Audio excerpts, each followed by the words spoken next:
যেদিন তোমার মনে হয়েছিল হঠাৎ করে ক্লাইম্যাক্স শেষ পর্যায়ে, সেদিন তুমি আমাকে বললে তোমার আর আমাকে প্রয়োজন নেই, তোমার প্রয়োজন বোধহয় আমার কাছে শেষ হয়ে গেছে। ক্লাইম্যাক্স ওখানেই শেষ। একটিবারের জন্য জানতে চাইলে না তোমার পাশে থাকা মানুষটির অভিমান, অভিযোগ, ইগো কোনো কিছু থাকতে পারে, সবটুকু খুব সহজেই ভেঙে যাওয়া যায়, খুব সহজেই বিশ্বাসঘাতকতা করা যায় না অতি সহজে। সেদিন আমি মেনেই নিয়েছিলাম তোমার অবিশ্বাসের বস্তুটিকে, অবিশ্বাসের পাহাড়কে, তোমার নাটকীয়তার মোড়কে বুঝে নিয়েছিলাম যে সবটুকু ছিল তোমার মোড়কে বাঁধা শুধু একটা নাটক ঘেরা ছাড়া আর কিচ্ছু নয়।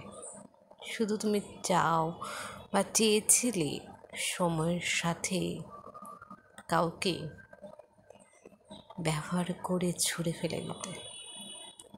বরং তাতে আমার ভালোই হয়েছে, বরং থেকে অনেক কিছু শিখেছি, জেনেছি যে মানুষকে সত্যিকারের বিশ্বাস ভালোবাসতে নেই সহজে, উজাড় করে সবটুকু দিতে নেই। কারণ যাকে তুমি উজাড় করে সবটুকু দেবে, ভালোবাসবে, বিশ্বাস করবে, সেখান থেকে তুমি মস্ত বড় আঘাত পাবে। আজ তুমি চরম শিক্ষা দিলে, শিক্ষা আমি নিজে পেয়েছি, তাই তো আজ নিজেকে সুন্দরভাবে বদলাতে পেরেছি। তাই আজ হুট করে কাউকে বিশ্বাস করতে পারি না, ভালোবাসতে পারি না।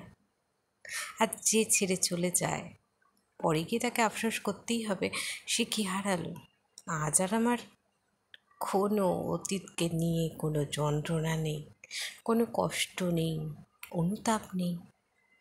কারণ বিশ্বাসঘাতকতা আমি করিনি, তুমি করেছিলে।